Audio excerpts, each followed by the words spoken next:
बिस्मिल्लाहिर्रहमानिर्रहीम। अस्सलाम वालेकुम नाज़रीन, मैं अहमद फ़वाद हूँ और आप मेरा यूट्यूब चैनल देख रहे हैं। अहम ख़बरों, तज़्ज़िये और तबसरे के साथ आज के व्लॉग में आपकी खिदमत में हाज़िर हुआ हूँ। नाज़रीन, 4 इंपॉर्टेंट ख़बरें हैं जो आज के व्लॉग में आपके सामने मैंने रखनी है। सबसे पहली और बड़ी ख़बर ये है कि 2 बड़ों की मुलाकात हुई है और उस मुलाकात में ये तय हो गया है कि इमरान खान ही पाकिस्तान तहरीक-ए-इंसाफ के चेयरमैन होंगे, नाअहली नहीं होगी। कुछ अहम तरीन एक्सक्लूसिव डिटेल्स आपके साथ में शेयर करूंगा। ना सिर्फ ये बल्कि ये भी तय हो चुका है कि बल्ले का निशान पाकिस्तान तहरीक-ए-इंसाफ का ही होगा। कुछ रोज़ कबल मैंने एक व्लॉग किया था और उसमें मैंने आपको ये बड़ी ब्रेकिंग न्यूज़ दी थी कि पाकिस्तान तहरीक-ए-इंसाफ को बल्ले का निशान अलॉट किया जा चुका है। अब इन दोनों बड़ों की मुलाकात में भी ये तय हो चुका है। अहम तरीन तफसीलात मैं आपके साथ में शेयर करेंगे। ना सिर्फ इतना बल्कि ये पॉजिटिव सिग्नल देखने के बाद, ग्रीन सिग्नल देखने के बाद पाकिस्तान तहरीक-ए-इंसाफ की जानिब से भी मुज़ाकरात के लिए एक अहम कमेटी तश्कील दे दी गई है और अब टेबल के ऊपर जो मुज़ाकरात हैं वो भी किए जाएंगे। इस पर भी कुछ तफसीलात आपके साथ में शेयर करूंगा। और आखिर में नाज़रीन, सदर मुमलिकत आरिफ अलवी जो हैं वो भी अचानक से इंटर हुए हैं। पूरे इस खेल में उनकी एंट्री हुई है। एक ख़त सदर आरिफ अलवी का सामने आया है। ये ख़त किसे लिखा गया और इसमें लेवल प्लेइंग फील्ड के हवाले से सदर आरिफ अलवी की जानिब से लिखा गया है। कुछ अहम तरीन तफसीलात हैं, इस मामले पर भी रोशनी डालेंगे। सबसे पहले तो नाज़रीन आपको बताता चलूँ कि जो 2 बड़ों की मुलाकात हुई है, इस मुलाकात के बाद क्या जो तफसीलात हैं वो सामने आई हैं। तो हुआ कुछ यूँ है कि पाकिस्तान तहरीक-ए-इंसाफ की जो कानूनी टीम है, पाकिस्तान तहरीक-ए-इंसाफ की कानूनी टीम ने chief election commissioner Sikandar Sultan Raja से ये मुलाकात की है। बड़ी अहम मुलाकात है और इस मुलाकात में जो चार्टर ऑफ डिमांड है वो पाकिस्तान तहरीक-ए-इंसाफ की जानिब से पेश किया गया है। पाकिस्तान तहरीक-ए-इंसाफ की लीगल टीम के बड़े अहम रहनुमा कहें, बड़े अहम रुकन कहें, बैरिस्टर गौहर ख़ान, जो कि काफ़ी ज़्यादा मुतहरिक भी हैं और इमरान खान साहब के जो मुकदमात हैं उनके हवाले से भी काफ़ी ज़्यादा मुतहरिक हैं।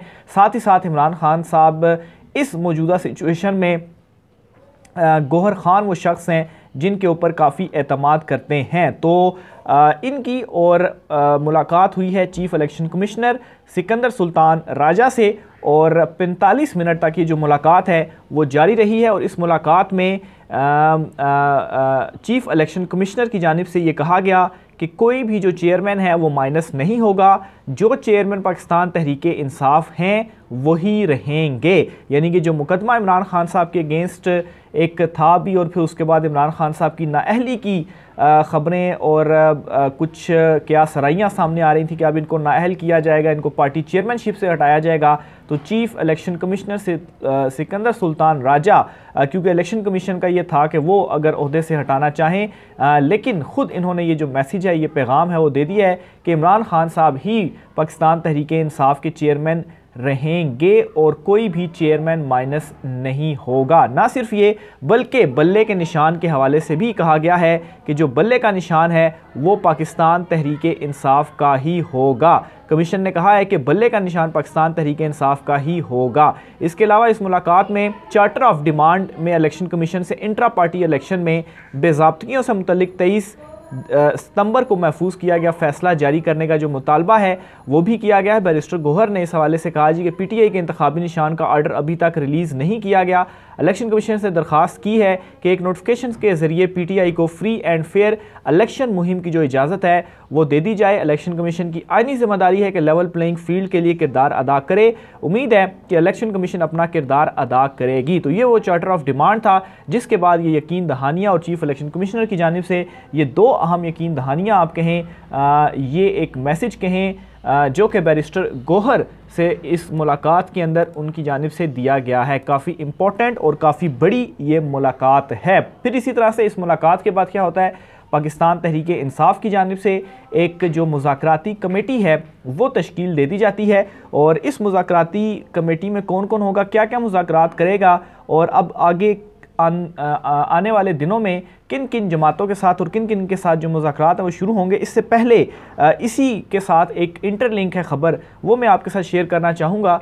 क्योंकि उस ख़बर में कुछ मिसअंडरस्टैंडिंग जो है वो थोड़ी सी फैलाने की आप कहें या मिस्टेकनली जो मिसअंडरस्टैंडिंग है वो फैली। और वो ख़बर ये है कि तहरीक-ए-इंसाफ के एक वकील साहब ने एक टॉक शो में बात करते हुए कहा है कि आइंदा इंतखाबात में पाकिस्तान तहरीक इंसाफ का बयानिया सिविलियन बालादस्ती बमुकाबला एस्टेब्लिशमेंट होगा। गोया तहरीक इंसाफ आइंदा इलेक्शन एस्टेब्लिशमेंट के ख़िलाफ़ लड़ेगी। तो ये एक कॉलम है जो कि लिखा है अंसार अब्बासी साहब ने, और ये उसकी जो सब हेडिंग है उसमें ये पैराग्राफ लिखा गया है। अब पाकिस्तान तहरीक इंसाफ ने इसके ऊपर जो रद्द अमल है वो भी दिया है। एक टॉक शो में पाकिस्तान तहरीक इंसाफ के ही वकील ने इस तरह से जो गुफ्तगू है वो की, लेकिन इसके बाद फिर ज़ाहिर सी बात है उन्हें अंसार अब्बासी साहब को एक बस पॉइंट चाहिए और उसके ऊपर उन्होंने सारे का सारा जो कॉलम है वो लिख दिया। उनके कॉलम में तो मैं मज़ीद तफसीलात में नहीं जाऊँगा, लेकिन इस लाइन का जो जवाब है वो पाकिस्तान तहरीक इंसाफ ने दिया है। और ये सामने आई है ख़बर पाकिस्तान तहरीक इंसाफ की जानिब से कि ऐसी कोई बात नहीं है, वो किसी से नहीं लड़ने जा रहे, कोई एस्टेब्लिशमेंट के साथ लड़ाई नहीं है और आइंदा इंतखाबात में उनका ऐसा बयानिया नहीं होगा। वो सबसे जो सुलह है वो करेंगे। और फिर इसके बाद ये ख़बर सामने आई है कि जो मुज़ाकराती कमेटी है वो तश्कील दे दी गई है। अब मैं आता हूँ इस मुज़ाकराती कमेटी की जानिब कि ये मुज़ाकराती कमेटी जो तश्कील दी गई है ये बेसिकली है क्या और करेगी क्या। तो ख़बर के मुताबिक पाकिस्तान तहरीक इंसाफ की पॉलिटिकल इंगेजमेंट कमेटी, यानी कि इसका ये नाम है पॉलिटिकल इंगेजमेंट कमेटी, तश्कील दे दी गई है। कमेटी दीगर सियासी जमातों से रवाबित और बातचीत करेगी। सेनेटर अली ज़फ़र और सेनेटर हमायूं महमद इस कमेटी के रुकन मुकर्रर किए गए हैं, जबकि अली मोहम्मद ख़ान और अली असगर ख़ान भी कमेटी के रुकन होंगे। मज़कूरा कमेटी में मरकज़ी सेक्रेटरी इत्तलात रऊफ़ हसन भी शामिल होंगे। सेक्रेटरी जनरल अयूब के दस्तखत से पॉलिटिकल इंगेजमेंट कमेटी का जो नोटिफिकेशन है वो जारी कर दिया गया है। इस हवाले से पाकिस्तान तहरीक इंसाफ का कहना है कि सियासी मुज़ाकराती अमल आगे बढ़ाने के लिए पाकिस्तान तहरीक इंसाफ ने ये जो कमेटी है वो तश्कील दी है। तो जो इंतखाबात हैं वो करीब आते जा रहे हैं, चीज़ें यूँ लग रहा है कि मुज़ाकरात की तरफ और स्मूथ होने की तरफ जा रही हैं। लेकिन दूसरी तरफ जो क्रैकडाउन इस वक्त पाकिस्तान तहरीक इंसाफ के ऊपर है, जो गिरफ्तारियां की जा रही हैं, इस पर भी सनम जावेद के हवाले से भी एक खबर है, वो भी मैं आपके साथ शेयर करूंगा कि एक और मरतबा उनको फिर से गिरफ़्तार किया गया। यानी कि बार बार उनकी ज़मानत होती है और गिरफ़्तार वो हो जाती हैं और अब दोबारा से अदालत ने उनको रिहा करने का कहा, ज़मानत दी और फिर एक और मुकदमे में वो गिरफ़्तार होगी। इसकी तरफ भी मैं बढ़ता हूँ, लेकिन सबसे पहले आपको बताता चलूँ कि जो सदर मुमलिकत की जानिब से ख़त लिखा गया है ये ख़त है क्या। तो बुनियादी तौर पर पाकिस्तान तहरीक इंसाफ को लेवल प्लेइंग फील्ड फराहम की जाए,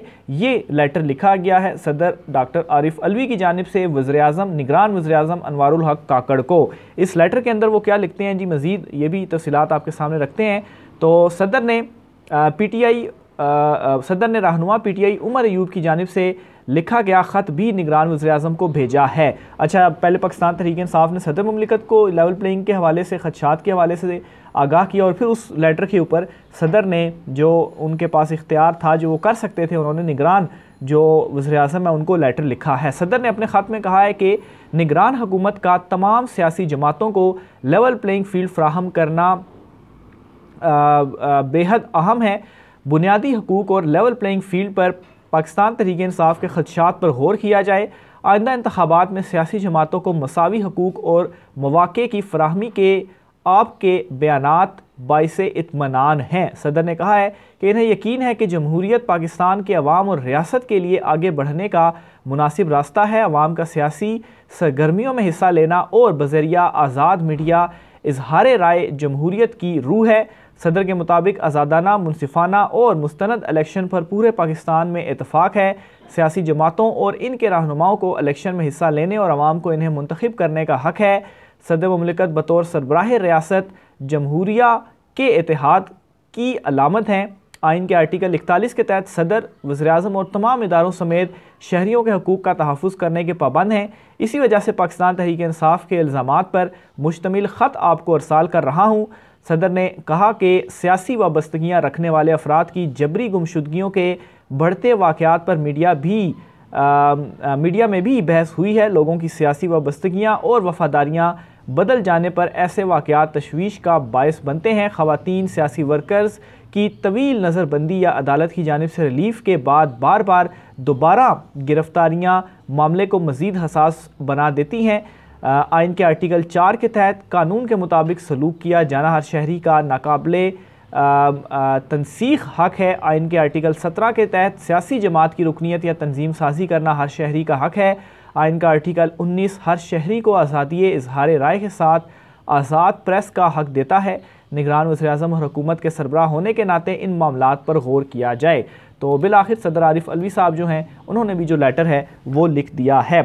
चीफ जस्टिस काजी फ़ाइज़ ईसा साहब की जानिब से भी एक अहम हुक्म जारी किया गया है। तहरीरी हुक्मनामा बुनियादी तौर पर यह सामने आया है। इससे पहले जो एक ऑर्डर था सुप्रीम कोर्ट जारी कर चुकी थी और बेसिकली ये कराची कंटोनमेंट बोर्ड्स की जानिब से प्रोफेशनल टैक्स वसूली का केस था, जिसके ख़िलाफ़ ये तहरीरी हुक्मनामा जो है वो जारी किया गया है और सुप्रीम कोर्ट ने सिंध हाई कोर्ट के फ़ैसले से मुकम्मल जो इतफ़ाक़ है वो किया है और कंटोनमेंट बोर्ड की जानिब से जो प्रोफेशनल टैक्स लिया जा रहा था इससे उन्होंने रोक दिया है कि कंटोनमेंट जो है वो टैक्स को वसूल नहीं कर सकते। ये गैर कानूनी है और ना सिर्फ ये बल्कि कंटोनमेंट बोर्ड को जो टैक्स उन्होंने वसूल किया है वो वापस करने की भी इस फैसले के अंदर जो हुक्म है, जो अहकामात हैं वो दिए गए हैं। फैसले में मज़ीद कहा गया है जी कि आइन के तहत आर्टिकल 163 के तहत टैक्स की वसूली की पूरी स्कीम मौजूद है। Supreme court Sindh high court के फैसले से मुकम्मल इतफ़ाक़ करती है।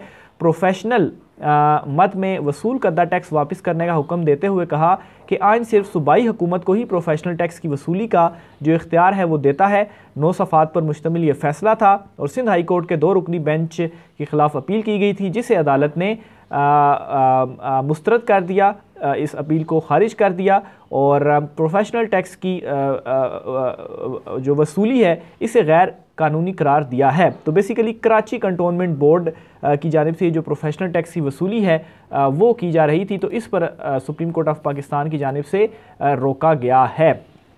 सनम जावेद के हवाले से जो खबर है वो भी आपके सामने रखता हूँ। सनम जावेद पाकिस्तान तहरीक इंसाफ की कारकुन, इनको एक मरतबा फिर से रिहाई के बाद दोबारा जो गिरफ़्तार है वो कर लिया गया है और ख़बर के मुताबिक नाज़रीन पाकिस्तान तहरीक इंसाफ की कारकुन सनम जावेद को रिहा होते ही दोबारा गिरफ़्तार कर लिया गया। पुलिस एहलकारों की जानिब से सनम जावेद को गिरफ़्तार करके पुलिस स्टेशन रवाना कर दिया गया है।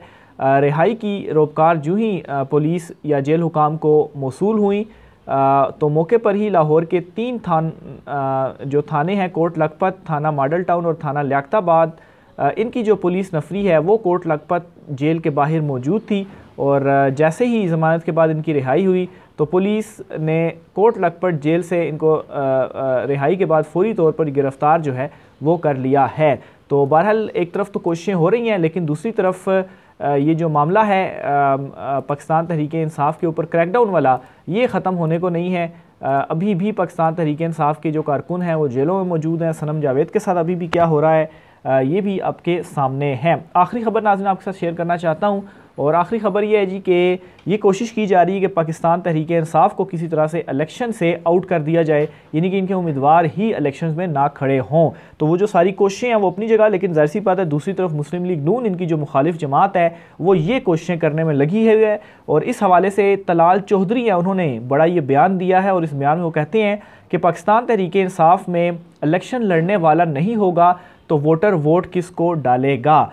यानी कि अब जो नेक्स्ट स्टेप है मुस्लिम लीग नून का, जो उनकी कोशिश है और जो ये तलाल चौधरी साहब का बयान है, तो अब ये किया जाएगा कि पाकिस्तान तहरीक इंसाफ को जो उम्मीदवार है वही खड़ा ना हो। लेकिन इन्होंने तो ये अभी बयान दिया है, इमरान खान साहब इससे पहले एक प्लान कर चुके हैं और इस प्लान के मुताबिक अगर ये क्रैकडाउन हुआ तो तब भी पाकिस्तान तहरीक इंसाफ के उम्मीदवार होंगे और उसमें जैसा कि मैंने बताया कि अगर आज़ाद हैसियत में भी कोई इलेक्शन वहाँ से लड़ता है तो पाकिस्तान तहरीक इंसाफ के 1 से ज़ायद जो अरकान हैं, जो रहनुमा है, वो इलेक्शन में पार्टिसिपेट करेंगे और अगर किसी मेन लीडर को पकड़ा भी जाता है, इलेक्शन से हटा भी दिया जाता है, पार्टी टिकट भी उसको जारी होता है, वो इलेक्शन नहीं लड़ पाता, तो आज़ाद हैसियत में भी कुछ लोग होंगे जो कि पाकिस्तान तहरीक इंसाफ के होंगे, तो फिर उनको पाकिस्तान तहरीक इंसाफ जो है वो सपोर्ट करेगी। इमरान खान साहब उनकी सपोर्ट का ऐलान करेंगे। वो बज़ाहिर तो आज़ाद होंगे लेकिन वो इमरान खान साहब के ही, पाकिस्तान तहरीक इंसाफ के ही रहनुमा होंगे जो कि इलेक्शन लड़ेंगे। तो ये इन्होंने अपने प्लान का तो बताया, लेकिन इससे पहले इमरान खान साहब नेक्स्ट फेज़ के अंदर जो प्लानिंग है वो कर चुके हैं। तो बहरहाल ये आज की कुछ अहम तरीन तफसीलात थी। राय का इज़हार कीजिएगा। मुझे इजाज़त दीजिए। अल्लाह हाफ़िज़।